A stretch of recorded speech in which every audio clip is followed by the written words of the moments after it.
ಪಿತನ ಸುತನ ಮತ್ತು ಪವಿತ್ರಾತ್ಮರ ನಾಮದಲ್ಲಿ ಆಮೇನ್. ಆತ್ಮರೇ ಅಗ್ನಿಯಾಗಿ ಬನ್ನಿರಿ,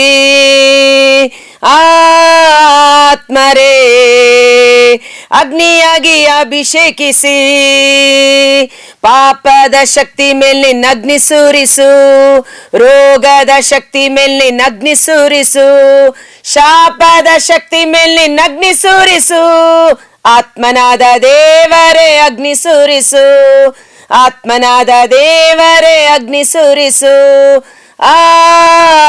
ಆತ್ಮರೇ ಅಗ್ನಿಯಾಗಿ ಅಭಿಷೇಕಿಸಿ, ಆತ್ಮರೇ ಅಗ್ನಿಯಾಗಿ ಅಭಿಷೇಕಿಸಿ, ಪಾಪದ ಶಕ್ತಿ ಮೇಲೆ ಅಗ್ನಿ ಸುರಿಸು, ರೋಗದ ಶಕ್ತಿ ಮೇಲೆ ಅಗ್ನಿ ಸುರಿಸು, ಶಾಪದ ಶಕ್ತಿ ಮೇಲೆ ಅಗ್ನಿ ಸುರಿಸು, ಆತ್ಮನಾದ ದೇವರೇ ಅಗ್ನಿ ಸುರಿಸು, ಆತ್ಮನಾದ ದೇವರೇ ಅಗ್ನಿ ಸುರಿಸು, ಆತ್ಮರೇ ಅಗ್ನಿಯಾಗಿ ಅಭಿಷೇಕಿಸಿ, ಆತ್ಮರೇ ಅಗ್ನಿಯಾಗಿ ಅಭಿಷೇಕಿಸಿ. ಪ್ರಭು ಕ್ರಿಸ್ತರಲ್ಲಿ ಆತ್ಮೀಯ ಸಹೋದರ ಸಹೋದರಿಯರೇ, ಕಳೆದ ದಿನಗಳಿಂದ ನಾವು ಪವಿತ್ರಾತ್ಮರ ಅಭಿಷೇಕದ ಹಂತಗಳು ಅಥವಾ ಪವಿತ್ರಾತ್ಮರ ಅಭಿಷೇಕದ ವಿಧಗಳು ಅನ್ನುವ ರೀತಿಯಲ್ಲಿ ನಾನಾ ವಿಧವಾದ ಅಭಿಷೇಕದಿಂದ ಅಭಿಷೇಕಿಸಲ್ಪಟ್ಟು ಮುಂದುವರಿಯುತ್ತಾ ಇದ್ದೇವೆ. ನಾವು ಯಾವ ಅಭಿಷೇಕಕ್ಕಾಗಿ ಪ್ರಾರ್ಥನೆ ಮಾಡುತ್ತೇವೋ ಆ ದಿನ ಆ ಅಭಿಷೇಕ ನಮ್ಮ ಮೇಲೆ ದೇವರು ಮತ್ತೊಮ್ಮೆ ರಿಲೀಸ್ ಮಾಡುತ್ತಾರೆ. ನೀವು ಏನನ್ನ ಬೇಡಿಕೊಳ್ಳುತ್ತೀರೋ ಅದನ್ನ ಈಗಾಗಲೇ ಪಡೆದಾಯಿತು ಎಂದು ವಿಶ್ವಾಸಿಸಿರಿ ಎಂಬ ವಾಕ್ಯದಂತೆ ಈ ಅಭಿಷೇಕಕ್ಕಾಗಿ ನಾವು ಪ್ರಾರ್ಥನೆ ಮಾಡುವಾಗ ನಂಬಿಗಸ್ತನಾದ ದೇವರು ನಮ್ಮನ್ನು ಅಭಿಷೇಕಿಸಿದ್ದಾರೆ ಎಂದು ವಿಶ್ವಾಸಿಸೋಣ. ಆ ಅಭಿಷೇಕವನ್ನ ಪಡೆದುಕೊಳ್ಳಲು ಇನ್ನೂ ಅತ್ಯಾಸಕ್ತಿಯಿಂದ ದಾಹದಿಂದ ನಾವು ಈ ಮುಂಜಾನೆಯ ಜೀವಸ್ವರವನ್ನ ಆಲಿಸೋಣ. Praise the Lord, hallelujah.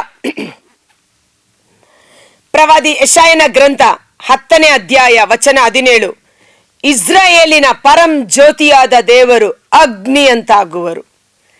ನಮ್ಮ ದೇವರು ಅಗ್ನಿ ಅಂತಾಗುವರು. ನಮ್ಮ ದೇವರು ದಹದಹಿಸುವ ಅಗ್ನಿಯಾಗಿದ್ದಾರೆ. ಅವರ ಬಳಿ ಇರುವ ಆ ಅಗ್ನಿಯಿಂದ ನಮ್ಮನ್ನು ಅಭಿಷೇಕಿಸುವವರಾಗಿದ್ದಾರೆ. ಈ ದಿನ ನಾವು ಕೇಳುವ ಅಭಿಷೇಕ ಅಗ್ನಿಯಿಂದ, ಅಗ್ನಿಯ ಅಭಿಷೇಕವನ್ನು ನಮ್ಮ ಮೇಲೆ ಸುರಿಸಿರಿ ಎಂಬುದಾಗಿ. ನಮ್ಮಲ್ಲಿರುವ ಅಗ್ನಿಯ ಅಭಿಷೇಕ ನವೀಕರಿಸಲ್ಪಡುವುದಕ್ಕಾಗಿ. ಇಸ್ರಾಯೇಲಿನ ಪರಂ ಜ್ಯೋತಿಯಾದ ದೇವರು ಅಗ್ನಿ ಅಂತಾಗುವರು. ಇಸ್ರಾಯೇಲಿನ ಪರಮ ಪಾವನ ಸ್ವಾಮಿ ಜ್ವಾಲೆ ಅಂತಾಗುವರು. ಅವರಿಂದ ಹೊರಟು ಬರುವ ಜ್ವಾಲೆ ಸರ್ವೇಶ್ವರನಾದ ದೇವರು, ಸೈನ್ಯಗಳ ಕರ್ತರಾದ ದೇವರು ದಗದಗಿಸುವ ಅಗ್ನಿಯಾಗಿದ್ದಾರೆ. ದಾನಿಯೇಲ 7:9 ನಾವು ನೋಡ್ತೇವೆ. ದಾನಿಯೇಲನು ದರ್ಶನದಲ್ಲಿ ನೋಡುವಾಗ ಸರ್ವೇಶ್ವರನ ಪಾದದಡಿಯಲ್ಲಿ ಅಗ್ನಿಯ ನದಿಯೊಂದನ್ನು ಹರಿಯುತ್ತಿರುವುದನ್ನ ಕಾಣುತ್ತಾರೆ. ಆತನು ನಿಂತಿರುವ, ಸರ್ವೇಶ್ವರನು ನಿಂತಿರುವ ಪ್ರಸನ್ನತೆಯಲ್ಲಿ ಅಗ್ನಿಯ ನದಿ. ಆತ ಬರೀ ಅಗ್ನಿಯ ಒಂದು ಕಿಡಿ ಅಲ್ಲ, ಒಂದು ಜ್ವಾಲೆ ಅಲ್ಲ, ಅಗ್ನಿಯ ನದಿ ಹರಿಯುವುದನ್ನ ದರ್ಶನದಲ್ಲಿ ನೋಡುತ್ತಾರೆ. ಯೋಹಾನರು ಪ್ರಕಟಣಾ ಗ್ರಂಥ 1ನೇ ಅಧ್ಯಾಯದಲ್ಲಿ ದಿವ್ಯ ದರ್ಶನದಲ್ಲಿ ಯೇಸುವನ್ನ ನೋಡುವಾಗ ಸರ್ವೇಶ್ವರನ ಪಕ್ಕದಲ್ಲಿ ಆಸೀನನಾಗಿದ್ದ ನರಪುತ್ರನ ಕಣ್ಣುಗಳು ಬೆಂಕಿಯ ಕೆಂಡಗಳಂತಿದ್ದವು. ಅವರ ಮುಖ ನಡು ಮಧ್ಯಾಹ್ನದ ಸೂರ್ಯನಂತೆ ಪ್ರಕಾಶಿಸುತ್ತಿತ್ತು. ಅವರ ಪಾದಗಳು ತಾಮ್ರದಲ್ಲಿ ಬೆಂಕಿಯ ಕುಲುಮೆಯಲ್ಲಿರುವಂತೆ ಪ್ರಕಾಶಮಯವಾಗಿದ್ದವು. ಎಜೆಕಿಯಲನ್ನು ನೋಡುತ್ತಾನೆ ದರ್ಶನದಲ್ಲಿ. ಎಜೆಕಿಯಲರು ನೋಡುವಾಗ ಆತನ ರಥಗಳು, ಆತನ ಚಕ್ರಗಳು ಅಗ್ನಿಯಿಂದ ತಿರುಗುತ್ತಿದ್ದವು ಎಂಬುದಾಗಿ.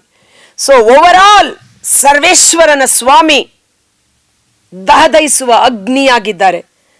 ಅವರು ಜ್ವಾಲೆಯಂತೆ ಮಾರ್ಪಟ್ಟು ತನ್ನಲ್ಲಿರುವ ಆ ಅಗ್ನಿಯಿಂದ ನಮ್ಮನ್ನು ಅಭಿಷೇಕಿಸಲು ಸಿದ್ಧರಾಗಿದ್ದಾರೆ. ನಮಗೆ ಅಗ್ನಿಯ ಅಭಿಷೇಕ ನಮ್ಮಲ್ಲಿ ನವೀಕರಿಸಲ್ಪಡಬೇಕು. ಯಾವತ್ತೋ ಒಂದು ದಿನ ಪಡೆದುಕೊಂಡ ಅಗ್ನಿಯ ಅನುಭವ ಅಲ್ಲ. ಪಂಚಾಶತಮ ಹಬ್ಬದ ದಿನ ಪ್ರೇಷಿತರ ಮೇಲೆ ಅಗ್ನಿ ಇಳಿದು ಬಂತು. ಅಗ್ನಿಯ ಸ್ವಭಾವ ಸುಟ್ಟು ಹಾಕುವಂಥದ್ದು. ನೀವು ಅಗ್ನಿಯಲ್ಲಿ ಏನನ್ನು ಹಾಕಿದರೂ ಅದು ಸುಟ್ಟು ಭಸ್ಮ ಮಾಡುತ್ತದೆ. ಆದರೆ ಸ್ವರ್ಗದಿಂದ ಇಳಿದು ಬರುವ ಅಗ್ನಿ ನಮ್ಮನ್ನು ಪರಿಶುದ್ಧಗೊಳಿಸುತ್ತದೆ, ಶುದ್ಧೀಕರಿಸುತ್ತದೆ, ಪ್ರಜ್ವಲಿಸುವಂತೆ ಮಾಡುತ್ತದೆ, ಹೊಸ ಸೃಷ್ಟಿಯನ್ನಾಗಿ ಮಾರ್ಪಡಿಸುತ್ತದೆ. ಅದು ಹೊಸದಾಗಿ ಏನು ಶಾರ್ಪ್ ಅಂಡ್ ಎಡ್ಜ್, ಅದು ಕತ್ತಿಯನ್ನ ಕುಲುಮೆಯಲ್ಲಿ ಹಾಕುವಾಗ ಅದು ಇನ್ನೂ ಪ್ರಕಾಶಮಯವಾಗಿ ಮಾರ್ಪಾಡಾಗುವ ರೀತಿಯಲ್ಲಿ. ಯಾತಕ್ಕಾಗಿ ನಮಗೆ ಅಗ್ನಿ ಅಭಿಷೇಕ ಬೇಕು? ಆ ಸ್ವರ್ಗದ ಅಗ್ನಿ ನಮ್ಮ ಮೇಲೆ ಇಳಿದು ಬಂದಾಗ ಆ ದೇವರ ಜ್ವಾಲೆ ನಮ್ಮಲ್ಲಿ ಯಾವ ಕಾರ್ಯವನ್ನ ಮಾಡುತ್ತದೆ ಎಂದು ಮುಂದಿನ ವಚನದಲ್ಲಿ ಪ್ರವಾದಿ ಬಹಳ ಸ್ಪಷ್ಟವಾಗಿ ವಿವರಿಸುತ್ತಾರೆ. ಇಸ್ರಾಯೇಲಿನ ಪರಂ ಜ್ಯೋತಿಯಾದ ದೇವರು ಅಗ್ನಿಯಂತಾಗುವರು, ಇಸ್ರಾಯೇಲಿನ ಪರಮ ಪಾವನ ಸ್ವಾಮಿ ಜ್ವಾಲೆಯಂತಾಗುವರು. ಅವರು ಒಂದೇ ಒಂದು ದಿನದಲ್ಲಿ ಅಸ್ಸೀರಿಯರ ಮುಳ್ಳು ಪೊದರುಗಳನ್ನು ಬಿಡದೆ ಎಲ್ಲವನ್ನು ದಹಿಸಿ ಬಿಡುವರು. ಅಸ್ಸೀರಿಯದ ಮುಳ್ಳು ಪೊದೆಗಳಲ್ಲಿ ಒಂದನ್ನು ಬಿಡದೆ ಎಲ್ಲವನ್ನು ದಹಿಸಿ ಬಿಡುವರು. ಈ ಮುಳ್ಳು ಪೊದೆಗಳು ಅಂದ ತಕ್ಷಣ ಪವಿತ್ರಾತ್ಮರು ಪ್ರೇರೇಪಣೆ ಮಾಡಿದ ವಾಕ್ಯ ಲೂಕ 8:14 ಅಲ್ಲಿ ಪ್ರಭು ಯೇಸು ರೈತ ಬೀಜ ಬಿತ್ತುವ ಸಾಮತಿಯನ್ನ ಹೇಳುವ ಸಮಯದಲ್ಲಿ ಮುಳ್ಳು ಪೊದೆಗಳ ನಡುವೆ ಬಿತ್ತನೆ ಮಾಡಲ್ಪಟ್ಟ ಬೀಜ, ಅಲ್ಲಿ ಮಣ್ಣು ತೇವಾಂಶ ಇದ್ದ ಕಾರಣ ಬಿತ್ತನೆ ಮಾಡಿದ ಬೀಜ ದೇವರ ವಾಕ್ಯ ಬೆಳೆಯುತ್ತಾ ಬರುತ್ತೆ. ಆದರೆ ಈ ವಾಕ್ಯಕ್ಕಿಂತಲೂ ಈ ಗೋಧಿ ಬೀಜಕ್ಕಿಂತಲೂ ಅಲ್ಲಿ ಈಗಾಗಲೇ ಇರುವ ಮುಳ್ಳು ಪೊದೆಗಳು ಅತಿಯಾಗಿ ಬೆಳೆದು ಈ ಬೀಜ ಬೆಳೆಯದಂತೆ ಅದನ್ನು ಅದುಮಿ ಬಿಡುತ್ತೆ. ಇವತ್ತು ಅನೇಕ ದೇವರ ಮಕ್ಕಳು ದೇವರ ವಾಕ್ಯವನ್ನು ಕೇಳಿ ಪವಿತ್ರಾತ್ಮರ ಅಭಿಷೇಕವನ್ನು ಪಡೆದುಕೊಂಡು ದೇವರಿಗಾಗಿ ಜೀವಿಸುತ್ತೇವೆ ಎಂದು ಮನಸ್ಸು ಮಾಡಿ ಆಧ್ಯಾತ್ಮಿಕವಾದ ರೀತಿಯಲ್ಲಿ ಪರಿಶುದ್ಧವಾದ ಜೀವನವನ್ನು ನಡೆಸಿಕೊಂಡು ಬರುವ ರೀತಿಯಲ್ಲಿ ಈ ಮುಳ್ಳು ಪೊದೆಗಳು ನಮ್ಮನ್ನ ಹೆಚ್ಚಾಗಿ ಬೆಳೆಯದಂತೆ ಅದುಮಿ ಬಿಡುತ್ತದೆ. ಆ ಮುಳ್ಳು ಪೊದೆಗಳು ಯಾವುದು ಎಂಬುದನ್ನ ಪ್ರಭು ಯೇಸು ರಹಸ್ಯವಾಗಿ ಶಿಷ್ಯರಿಗೆ ವಿವರಣೆ ಮಾಡುತ್ತಾರೆ. ಸಾಮತಿಗಳ ರೂಪದಲ್ಲಿ ಮಾತನಾಡಿದ ಪ್ರಭು ಶಿಷ್ಯರಿಗೆ ಅದರ ರಹಸ್ಯವನ್ನ ಹೇಳುವಾಗ ಹೇಳುತ್ತಾರೆ, ಆ ಮುಳ್ಳು ಪೊದೆಗಳು ಬೇರೆ ಯಾವುದೂ ಇಲ್ಲ. ವಾಕ್ಯವನ್ನ ಕೇಳಿ ಅದನ್ನ ಸಂತೋಷದಿಂದ ಸ್ವೀಕರಿಸಿ ಅದರಂತೆ ಆಧ್ಯಾತ್ಮಿಕ ಜೀವನವನ್ನ ಪ್ರಾರಂಭ ಮಾಡ್ತಾರೆ.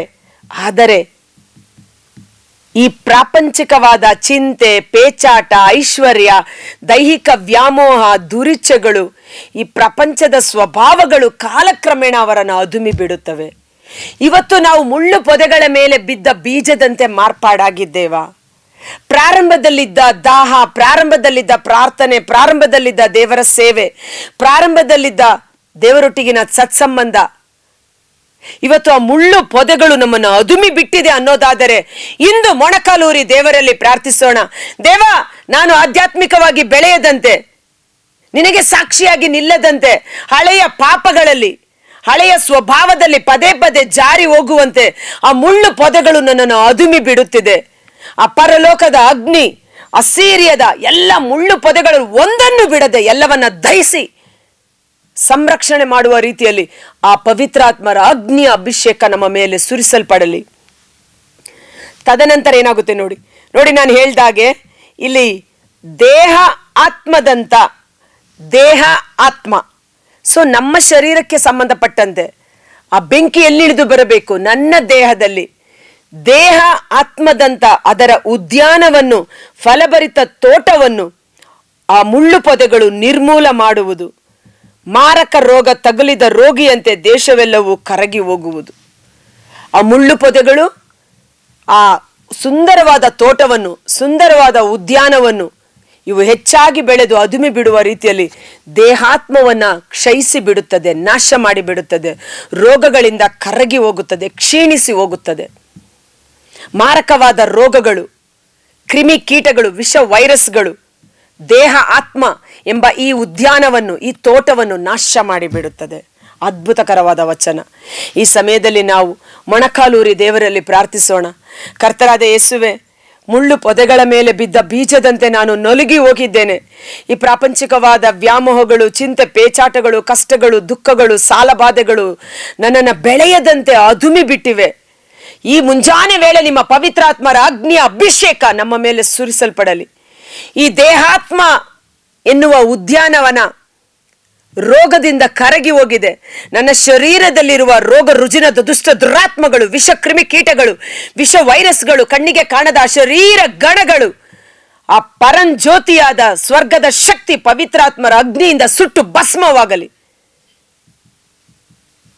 ಮೋಶೆಗೆ ಕಂಡಂತ ಮುಳ್ಳು ಪೊದೆಯಲ್ಲಿದ್ದಂಥ ಬೆಂಕಿ ಮುಳ್ಳು ಪೊದೆಯನ್ನ ಸುಟ್ಟು ಬಿಡದೆ ಆ ಮುಳ್ಳಿನಲ್ಲಿ ಆ ಗಿಡದಲ್ಲಿ ಕಾಣಿಸಿಕೊಂಡ ಬೆಂಕಿ ಆ ಗಿಡವನ್ನ ಪ್ರಜ್ವಲಿಸುವಂತೆ ಮಾಡಿದ ರೀತಿಯಲ್ಲಿ ನನ್ನ ದೇಹದಲ್ಲಿ ಸುರಿಸಲ್ಪಡುವ ಅಗ್ನಿಯ ಅಭಿಷೇಕ ನನ್ನ ದೇಹಾತ್ಮ ಎಂಬ ಈ ಉದ್ಯಾನವನ ಕಂಗೊಳಿಸುವಂತೆ, ಜೀವ ಜಲದ ಬುಗ್ಗೆಯಂತೆ, ಫಲಭರಿತ ತೋಟದಂತೆ ಕಂಗೊಳಿಸುವಂತೆ ನನ್ನ ದೇಹಾತ್ಮವನ್ನ ಅಗ್ನಿ ಅಭಿಷೇಕದಿಂದ ಅಭಿಷೇಕಿಸಿರಿ. ಎಲ್ಲ ಅಸೀರ್ಯದ ಮುಳ್ಳು ಪೊದೆಗಳು, ನನ್ನನ್ನು ಕಾಡುತ್ತಿರುವ ಪಾಪದ ಸ್ವಭಾವಗಳು, ಪಾಪದ ಬಲಹೀನಾವಸ್ಥೆಗಳು, ಹಳೆಯ ಪಾಪದ ದುರಭ್ಯಾಸಗಳು, ಆ ಮುಳ್ಳು ಪೊದೆಯ ಅಸೀರ್ಯವನ್ನು ಸುಟ್ಟು ಬಿಟ್ಟ ರೀತಿಯಲ್ಲಿ ಅವೆಲ್ಲವೂ ಅಗ್ನಿ ಅಭಿಷೇಕದಲ್ಲಿ ಸುಟ್ಟು ಭಸ್ಮವಾಗಲಿ. ಪವಿತ್ರಾತ್ಮರ ಅಗ್ನಿಯಿಂದ, ಪಂಚಶತಮದ ಅಗ್ನಿಯಿಂದ ನೂತನ ಸೃಷ್ಟಿಯಾಗಿ ದೇವರ ರಾಜ್ಯಕ್ಕಾಗಿ ದುಡಿಯುವ ಮಕ್ಕಳಾಗಿ ಮಾರ್ಪಾಡಾಗುವಂತೆ ಯೇಸುವಿನ ಅದ್ಭುತಕರವಾದ ನಾಮದಲ್ಲಿ ಪ್ರಾರ್ಥಿಸಿ ಬೇಡಿ ಹೊಂದಿಕೊಳ್ಳುತ್ತೇವೆ. ಆಮೆನ್.